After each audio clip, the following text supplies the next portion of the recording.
Dale like, suscríbete y no te pierdas esta historia llena de traición y venganza.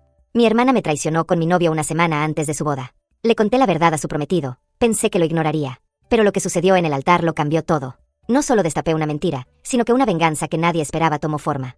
Si alguien me hubiera dicho que mi vida entera se iba a desmoronar por culpa de una boda, les habría dicho que dejaran de ver tantas telenovelas. Pero aquí estamos. Y sí, todo comenzó con la boda de mi hermana Nadia, la princesa de la familia, la niña mimada que siempre conseguía lo que quería. Desde que éramos pequeñas, siempre supe que Nadia tenía el talento innato de hacer que todo girara a su favor. Papá y mamá le celebraban hasta la manera en que respiraba, mientras yo tenía que romperme el lomo para recibir un simple bien hecho, Melissa. Pero no me quejaba, al final, me acostumbré. Yo era la hermana responsable, la que no causaba problemas, la que siempre cedía. Lo que nunca imaginé es que, años después, esa misma hermana a la que defendí 1000 veces, que lloriqueaba en mi hombro cuando la dejaban sus novios y que me llamaba su mejor amiga, me iba a enterrar un cuchillo en la espalda. Bueno, en realidad, 2 cuchillos, porque la traición no vino sola. Pero no nos adelantemos. Vamos a la boda. Nadia estaba comprometida con Rubens, un tipo decente, trabajador y, en mi opinión, demasiado bueno para ella. Era de esos hombres que nacieron para ser esposos, detallista, cariñoso y con una paciencia infinita para soportar las rabietas de mi hermana. Pero bueno, el amor es ciego, sordo y a veces hasta masoquista. Como yo era la hermana mayor y supuestamente su persona de confianza, me pidió que fuera su dama de honor. ¿Y qué hice yo? Acepté como la buena hermana que siempre he sido. Me lancé de cabeza a ayudarla con los preparativos, a aguantar sus berrinches por el color de las servilletas y a fingir que me importaba qué canción iban a poner en la entrada. Todo marchaba según lo planeado, hasta una semana antes del gran día. Ese día, mi vida dio un giro de 180 grados. Recuerdo que había salido del trabajo y decidí pasar a recoger un vestido que me había mandado a ajustar. No era nada especial, solo un vestido sencillo para la boda, porque claro, todo el protagonismo tenía que ser de Nadia. Iba distraída, revisando mensajes en mi teléfono, cuando de reojo vi algo que me hizo frenar en seco. Ahí estaban, en la acera de enfrente, pegados como si estuvieran a punto de fusionarse en una sola persona. Mi hermana y Juan, mi novio. En un principio, mi cerebro no procesó lo que estaba viendo. Tal vez era otra persona, tal vez había alguna explicación lógica. Pero no, era ella, era él. Y se estaban besando como si no hubiera un mañana. En ese momento, todo dentro de mí se congeló. Me quedé ahí, parada en la banqueta, sintiendo como la sangre se me iba a la cabeza y como una ira helada me invadía. No me vieron. Y qué bueno, porque si lo hacían, no sé qué hubiera pasado. ¿Un escándalo en plena calle? ¿Gritos? ¿Golpes? ¿Quién sabe? En lugar de eso, di media vuelta y caminé, sin rumbo, sin procesar completamente lo que acababa de ver. Me temblaban las manos, el estómago se me revolvía y sentía una presión en el pecho que no me dejaba respirar. ¿Cómo? ¿Desde cuándo? ¿Por qué? No tenía respuestas. Solo sabía una cosa, esto no iba a quedar así. Dicen que cuando una persona te traiciona, siempre hubo señales, solo que uno decide ignorarlas. Y ahora que lo pienso, las señales estuvieron ahí todo el tiempo, burlándose en mi cara. Desde que empecé a salir con Juan, mi hermana Nadia se mostró demasiado interesada en nuestra relación. No en el sentido de quiero ver a mi hermana feliz, sino en el de déjame meter mi nariz en todo. Al principio pensé que era típico de ella, porque si algo le gustaba a Nadia, era sentirse el centro del universo. Ay, Mel, Juan es súper atractivo, ¿eh? No pensé que fueras de las que ligaban hombres así, me había dicho una vez, con esa sonrisita suya de superioridad. Me reí en su cara. Pensé que era su forma de ser, siempre con esa actitud de todo lo que tienes, yo lo puedo tener mejor. Pero ahora veo que su comentario no era broma. Era una declaración de intenciones. Con el tiempo, empezaron a pasar cosas que ahora me parecen tan obvias que me quiero dar un golpe en la cabeza por no haberlas visto antes. Por ejemplo, las veces en que Juan decía que estaba ocupado y luego Nadia casualmente mencionaba que había salido con un amigo misterioso. O cuando mi hermana insistía en que Juan la ayudara con cosas absurdas, mover muebles, arreglarle la computadora, acompañarla a comprar un regalito para Rubens. Y Juan, el muy imbécil, siempre estaba dispuesto. Pero el golpe más fuerte vino cuando recordé un momento en particular. Una noche, hará unos meses, en la que llegué temprano a casa después de cancelar un compromiso. Entré en mi departamento y noté que había un perfume extraño en el aire, dulce, caro, familiar. Nadia. No le di importancia en su momento, porque ¿qué hacía mi hermana en mi casa sin avisarme? Pensé que era paranoia. Me convencí de que estaba imaginando cosas. Pero ahora, con la imagen de ese beso grabada en mi cabeza, todo tenía sentido. Estaban juntos. Lo habían estado por quién sabe cuánto tiempo. Y yo, la tonta, creyendo que tenía una relación estable y una hermana en quien confiar. Después de verlos en plena calle, mi cabeza no paraba. No dormí. No comí. Solo pensaba en cómo enfrentar a la maldita víbora que tenía como hermana. Pero había algo que me atormentaba más que la traición en sí. ¿Rubén sabía algo? Porque, si lo pensaba bien, él había estado actuando raro últimamente. Siempre había sido un tipo relajado, pero en las últimas semanas lo noté tenso, distraído. A veces incluso evitaba el contacto visual cuando hablábamos. ¿Sería posible que él también sospechara? Decidí averiguarlo. Tomé mi teléfono y le mandé un mensaje simple. Tenemos que hablar. Es urgente. A los pocos minutos, me respondió. Dime dónde y a qué hora. Algo me decía que Rubens ya sabía más de lo que aparentaba. Y si era así, esta boda estaba a punto de convertirse en un espectáculo digno de un final de temporada de telenovela. Me encontré con Rubens en un café discreto, uno de esos lugares donde la gente finge estar ocupada con su laptop mientras revisa redes sociales o espía conversaciones ajenas. Él ya estaba ahí cuando llegué, sentado en una mesa junto a la ventana, con la mirada perdida en su café. No tenía que ser una experta en lenguaje corporal para darme cuenta de que algo no andaba bien. Su ceño fruncido, su mandíbula apretada y sus manos entrelazadas sobre la mesa me dijeron todo lo que necesitaba saber antes de que siquiera abriera la boca. Desde el momento en que me senté frente a él, supe que lo que estaba a punto de decirle no lo sorprendería. Algo en su mirada delataba que ya sospechaba, que ya había notado las mismas cosas que yo, pero que, por alguna razón, había decidido callar. No hizo preguntas apresuradas, ni intentó llenar el silencio incómodo con palabras vacías. Simplemente esperó. Y yo, con el corazón latiendo a 1000 por hora, solté la verdad de golpe. No hubo gritos, no hubo negaciones ni esa reacción de incredulidad que uno esperaría en una situación así. Solo un suspiro largo y una mirada que me dejó claro que él ya lo sabía. O, al menos, lo sospechaba desde hacía tiempo.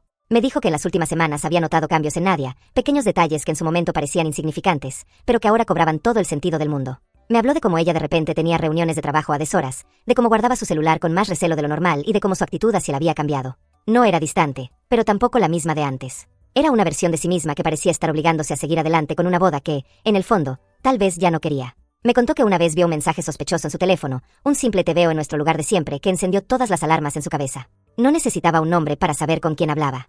Su instinto le decía que algo andaba mal, pero cuando la confrontó, ella se rió y le dijo que estaba imaginando cosas, que todo era producto del estrés. Le aseguró que solo eran amigos, que se estaban viendo para ayudarlo con algo personal y que no había nada más que eso. Me contó que, en ese momento, decidió creerle. O, mejor dicho, decidió no seguir indagando. Tal vez por miedo a lo que podría descubrir, tal vez porque, en el fondo, quería aferrarse a la idea de que la mujer con la que estaba a punto de casarse no lo estaba traicionando. Pero ahora ya no había forma de seguir ignorándolo. Yo había visto con mis propios ojos lo que pasaba entre ellos. No había excusas, no había malentendidos, no había forma de justificarlo. Ahí, en esa mesa de café, dos personas traicionadas se encontraron en el mismo punto de quiebre. No hubo lágrimas ni lamentos, solo una certeza que se instaló en el aire entre nosotros. No íbamos a dejar que se salieran con la suya. Rubens me preguntó qué pensaba hacer al respecto, y en ese momento supe que él no estaba buscando una solución pacífica. No quería explicaciones, no quería confrontaciones privadas ni escenas de telenovela en casa de sus suegros. Quería algo más grande, algo que dejara una marca imposible de borrar. Y, francamente, yo también. Le dije que iba a hacerlos pagar. No con palabras, no con reclamos absurdos que caerían en oídos sordos, sino con algo que nunca olvidarían. Vi en sus ojos la chispa de alguien que ya había considerado la misma posibilidad y que solo necesitaba un empujón para decidirse. Me dijo que no podíamos precipitarnos, que teníamos que hacerlo bien. Y, sobre todo, que teníamos que hacerlo en el momento perfecto. La boda era el escenario ideal. Nadie había estado planeando ese día desde que tenía uso de razón. Desde niñas, escuché incontables veces cómo imaginaba cada detalle. El vestido blanco, las flores en tonos pastel, la ceremonia de ensueño. Era su fantasía convertida en realidad, y en 6 días estaría viviendo el momento que tanto había soñado. 6 días. Ese era el tiempo que teníamos para asegurarnos de que su boda no fuera el cuento de hadas que esperaba, sino la peor pesadilla de su vida. Acordamos mantenernos en silencio, fingir que no sabíamos nada, seguir adelante con las apariencias. Nada de confrontaciones, nada de señales de que estábamos al tanto de su traición. Todo debía seguir como si no pasara nada. Solo así lograríamos que bajara la guardia y que el golpe fuera todavía más devastador cuando llegara el momento. Durante los días siguientes, Rubens y yo nos convertimos en actores consumados. Sonreímos en las reuniones familiares, hicimos preguntas sobre la boda con el mismo entusiasmo de siempre y respondimos mensajes con total normalidad. Todo mientras, en el fondo, planeábamos cómo destruir la farsa que Nadia y Juan habían construido a nuestras espaldas. No se trataba solo de exponerlos. No. Eso sería demasiado simple, demasiado fácil. Lo que queríamos era algo mucho más grande, algo que los hiciera arrepentirse de cada mentira, de cada beso a escondidas, de cada mensaje borrado. Y lo íbamos a conseguir. Faltaban pocos días para la boda, pero si algo tenía claro era que no habría un final feliz para ellos. Solo quedaba decidir el mejor momento para arruinarlo todo. Los días previos a la boda de Nadia fueron una prueba de fuego para mi paciencia. Fingir que todo estaba bien, sonreír en las reuniones familiares y soportar el entusiasmo de mi hermana sobre el día más importante de su vida era un tormento constante. Cada vez que la veía hablando sobre lo feliz que estaba con Rubens, sobre cómo él era el amor de su vida, tenía que recordarme a mí misma que valía la pena aguantar. Porque si todo salía bien, el golpe sería devastador. Rubens y yo manteníamos contacto constante, coordinando cada detalle de nuestra pequeña obra maestra. No podíamos permitirnos ningún error. Cada pieza debía encajar a la perfección para que la caída de Nadia y Juan fuera lo más humillante posible. El primer paso fue asegurarnos de que la información llegara a las personas adecuadas. No serviría de nada que la verdad se revelara si nadie la escuchaba. Así que Rubens comenzó a filtrar pequeños detalles a su círculo cercano. Nada demasiado obvio, solo pequeñas insinuaciones. Comentarios casuales sobre cómo Nadia había estado extraña últimamente, sobre cómo había momentos en los que desaparecía sin explicación. Semillas de duda que, con el tiempo, germinarían en sospecha. Mientras tanto, yo me aseguré de que Juan también sintiera la presión. No había forma de que supiera que lo estábamos observando, pero decidí divertirme un poco. Un mensaje anónimo aquí, una mirada prolongada allá, pequeños detalles que lo hacían sentir incómodo. Lo vi ponerse nervioso en varias ocasiones, mirando a su alrededor como si esperara que alguien lo estuviera vigilando. Me encantaba verlo así. Pero el verdadero espectáculo llegaría en la boda. Faltaban solo 2 días cuando Rubens me llamó con una nueva pieza clave para nuestro plan. Había conseguido acceso a las cámaras de seguridad del hotel donde Nadia y Juan se encontraban en secreto. No me pregunten cómo lo hizo, pero ahí estaba, una colección de videos donde se los veía entrando juntos, saliendo con ropa diferente y actuando como si nadie en el mundo pudiera verlos. Era perfecto. Rubens se encargó de obtener copias de los videos y los guardamos en varios dispositivos, asegurándonos de que no se perdieran ni pudieran ser borrados. Pero no nos íbamos a limitar a mostrarlos en un teléfono o una simple conversación privada. No. Si íbamos a exponerlos, teníamos que hacerlo en grande. El día anterior a la boda, todo estaba listo. El salón estaba decorado, los invitados comenzaban a llegar de otras ciudades, y la emoción era palpable en el aire. Nadia estaba radiante, ilusionada con su gran día, sin la menor idea de lo que le esperaba. Pero lo que más me sorprendió fue ver a Juan tan tranquilo. Parecía completamente seguro de sí mismo, como si nada pudiera tocarlo. Tal vez pensaba que nunca lo descubriríamos, o que, si lo hacíamos, nadie lo defendería. Quizás creía que era intocable. Pobre iluso. Esa noche, Rubens y yo tuvimos nuestra última conversación antes de la ejecución del plan. Nos aseguramos de que todo estuviera en orden y repasamos cada detalle. No podíamos permitir que nada fallara. Cuando colgué, me sentí extrañamente tranquila. Después de semanas de esperar, de contenerme, de fingir que todo estaba bien, finalmente estaba a punto de verlos caer. Y no podía esperar a que sucediera. El día de la boda llegó con una energía electrizante en el aire. Todo estaba impecablemente organizado, como si el universo mismo conspirara para que este fuera un día inolvidable. Y lo sería, pero no por las razones que nadie esperaba. Me desperté temprano, sin rastro de la ansiedad que creí que sentiría. En su lugar, solo había una emoción fría y calculada. Hoy era el día. Hoy mi hermana recibiría su merecido. Llegué al lugar de la boda con una sonrisa en el rostro, observando cómo los invitados iban llenando la capilla. Todos estaban felices, emocionados, expectantes. Nadia, por supuesto, desbordaba alegría. Vestida de blanco, irradiaba una felicidad que habría sido conmovedora si no supiera la verdad. Mientras caminaba por el lugar, la veía riendo, abrazando a familiares y amigos, compartiendo su emoción por el gran momento.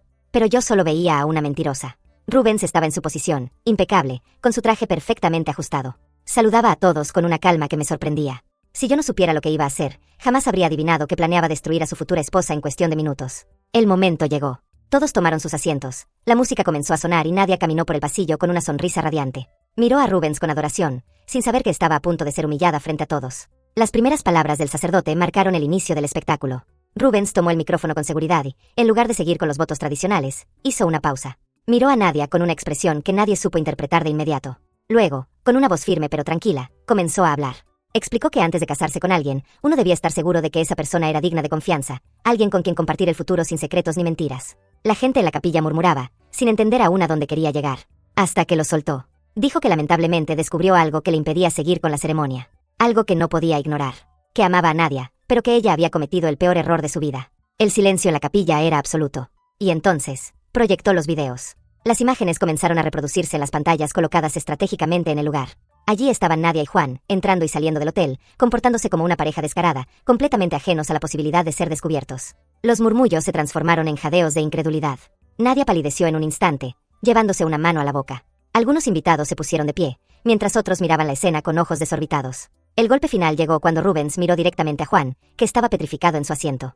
Le agradeció por demostrarle antes de tiempo que su prometida no valía la pena. Le dijo que le hacía un favor, porque ahora podía marcharse sin haber cometido el error de casarse con alguien como Nadia. La humillación fue total. Nadia intentó hablar, pero su voz se ahogó en medio del escándalo. Su madre la miraba con horror, su padre estaba rojo de furia. Algunos familiares intentaban calmar la situación, mientras que otros simplemente observaban en shock. Y Juan hizo lo que mejor sabía hacer. Huyó. No se quedó a enfrentar las consecuencias, ni siquiera intentó defenderse. Simplemente se levantó y salió del lugar, dejando a Nadia completamente sola en su ruina. Rubens no esperó más. Se quitó la flor del ojal, la dejó caer en el suelo y salió con paso firme, ignorando los intentos de algunos familiares de detenerlo. Yo me quedé para ver el desenlace. Porque si algo había aprendido de las novelas mexicanas, era que la mejor parte siempre venía después del escándalo. La capilla estaba en caos. Nadia seguía en el altar, con la cara pálida, los labios temblando y los ojos llenos de lágrimas que luchaban por salir. La perfección de su día soñado había sido destrozada en cuestión de minutos. Algunos invitados murmuraban entre ellos, otros sacaban sus teléfonos, probablemente enviando mensajes o grabando la escena. La noticia de lo ocurrido seguramente ya estaría corriendo como pólvora en redes sociales y en los grupos de WhatsApp familiares. Mis padres estaban paralizados. Mi madre se llevó una mano al pecho, como si estuviera a punto de desmayarse, mientras mi padre miraba a Nadia con una mezcla de decepción y furia. Ellos siempre la habían protegido, mimado, defendido de cualquier crítica, pero en este momento no podían hacer nada por ella. Ni siquiera se atrevieron a decir algo en su defensa. ¿Qué podían decir después de semejante humillación pública? Y Juan, el cobarde había desaparecido. No era de extrañar.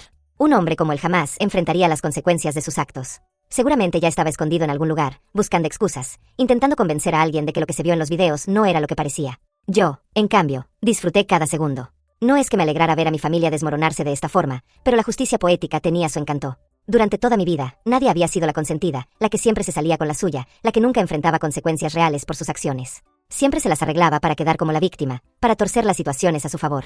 Pero esta vez no había escapatoria. Y lo mejor de todo, ni siquiera fui yo quien la destruyó. Rubens lo hizo. Con elegancia, con precisión, con la frialdad de alguien que planeó su golpe con paciencia quirúrgica. Yo solo fui el catalizador. Cuando finalmente me acerqué a la salida, vi a algunos de los invitados mirándome de reojo. Sabían que yo tenía algo que ver con esto. No era difícil de adivinar. Pero nadie se atrevió a decirme nada. ¿Qué podían reclamarme?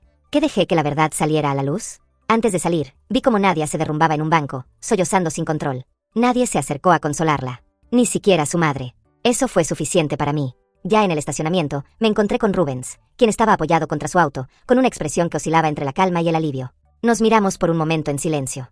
Luego, con una leve sonrisa, me dijo que, por primera vez en mucho tiempo, se sentía libre. Y yo también. Después de todo, la venganza no solo sirvió para exponer a Nadia y Juan. También sirvió para cerrar un capítulo de mi vida que había estado lleno de injusticia. Ahora, la pregunta es, ¿fui demasiado cruel? Algunos dirán que sí, que podría haber manejado las cosas de otra forma, que la venganza nunca es el camino. Pero sinceramente, después de todo lo que pasó, no me arrepiento de nada. ¿Qué habrían hecho ustedes en mi lugar? Déjenme sus comentarios, porque quiero saber si fui un monstruo o simplemente alguien que hizo justicia con sus propias manos. Actualización 1. No pasó ni una semana antes de que Nadia intentara contactarme. Al principio, ignoré sus llamadas y mensajes. No tenía interés en escuchar excusas o explicaciones vacías. ¿Qué podía decirme? ¿Que fue un error? ¿Que no significó nada? ¿Que merecía una segunda oportunidad? Pero ella no se rindió. Unos días después, llegó a mi casa sin previo aviso. Cuando abrí la puerta, me encontré con una versión de Nadia que nunca había visto antes. Ojos hinchados, maquillaje corrido, cabello desordenado. Se notaba que no había dormido bien en días. La Nadia siempre impecable, la reina del drama, ahora estaba destruida. Me miró con súplica en los ojos, y antes de que pudiera decir algo, cayó de rodillas en la entrada. Por favor, ayúdame. No tengo a nadie más. No voy a mentir. Verla así me produjo una mezcla de emociones. Durante años, ella había sido la favorita, la protegida, la que nunca enfrentaba consecuencias. Y ahora estaba ahí, humillada, rogando por ayuda. ¿Pero qué esperaba que hiciera? Intentó justificar su traición. Dijo que había sido un momento de debilidad, que Juan la había manipulado, que no significaba nada, que lo que realmente importaba era su amor por Rubens y que había sido un error del que se arrepentía con todo su ser. Me costó no reírme en su cara. Le recordé que Juan no la había defendido, que no había dado la cara por ella, que la había dejado sola en su propia ruina. Y que Rubens tampoco volvería. Eso la hizo llorar aún más. Por favor, habla con él. Dile que me perdone. Haré lo que sea. ¡Qué ironía! La misma hermana que siempre me miró por encima del hombro, que nunca me tomó en serio, ahora me rogaba que la ayudara. Le respondí con la verdad. Rubens jamás la perdonaría. No después de todo. Y yo tampoco movería un dedo por ella. Cerré la puerta en su cara. Desde entonces, no volví a saber de ella. Pero lo último que escuché fue que su vida se había convertido en un desastre. Perdió su trabajo por la vergüenza pública, algunos familiares le dieron la espalda y, según rumores, incluso intentó contactar a Juan, quien obviamente la ignoró. Al final, obtuvo lo que se merecía. Actualización 2. Después de publicar mi historia, recibí cientos de comentarios. Algunos me felicitaron por exponer la verdad, otros me llamaron cruel, e incluso hubo quienes dijeron que la venganza no era el camino. A todos les digo esto. Solo quienes han sido traicionados pueden entender lo que se siente. No fue solo la infidelidad.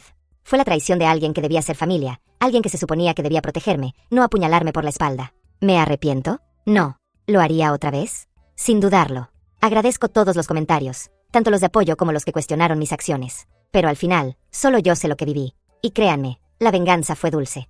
Si te gustó este contenido, no olvides darle like, comentar y compartir con tus amigos. Suscríbete al canal para estar al tanto de todas las novedades y no perder ninguna publicación. Agradecemos tu apoyo y esperamos verte en el próximo video.